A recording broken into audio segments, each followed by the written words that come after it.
Hello বন্ধুরা, কুমড়ো শাকটা আমার হয়ে গেছে। এবারে এটাকে নামাবো। আমি তার আগে একটু ফোড়ন দেব।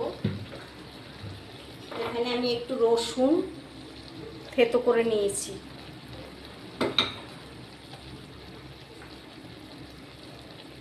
এটা একটু তেল দিয়ে দিলাম।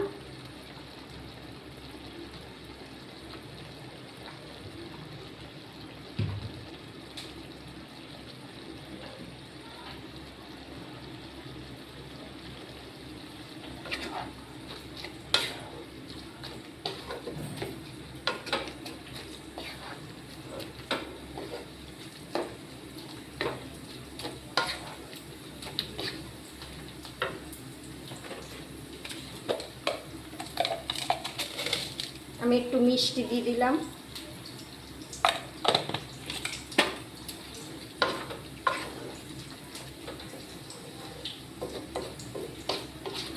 কুমড়ো শাকে রসুন ফোড়ন দিলেও খেতে খুব ভালো লাগে।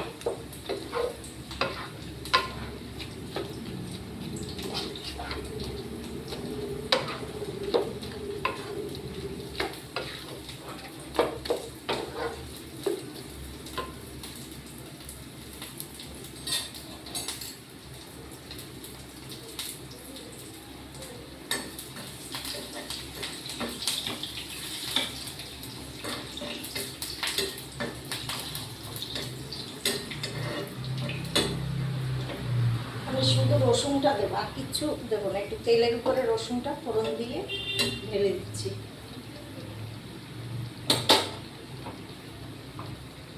এই দেখুন, এই রসুনটা এইভাবে ঢেলে দেবো।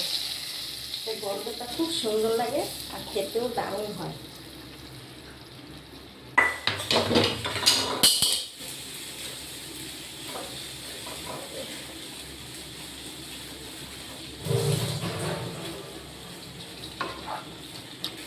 ভালো লাগলে একটা সাবস্ক্রাইব করবেন। যারা ইউটিউব থেকে দেখছেন, যারা ফেসবুক থেকে দেখছেন, তারা একটা লাইক করবেন।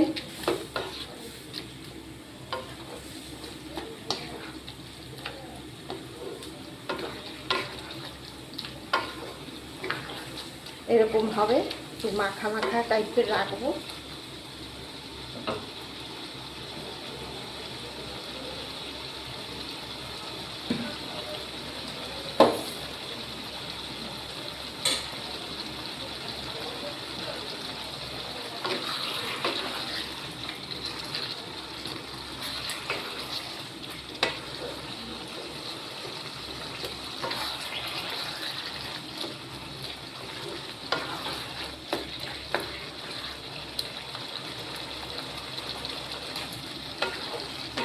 একদম হয়ে গেছে। খেতে খুব ভালো হয় এরকমভাবে রসুন ফোড়ন দিয়ে খেয়ে দেখবেন। রসুনটা চাইলে আপনারা আগেও তেলে ফোড়ন দিতে পারেন, আমি পরে দিলাম, গন্ধটা সুন্দর লাগে।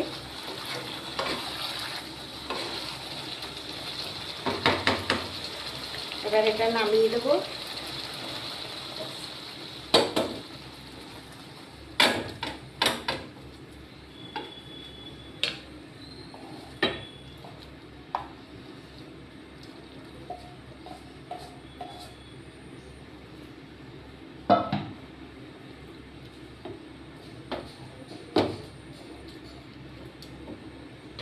এই দেখুন, এরকম হবে।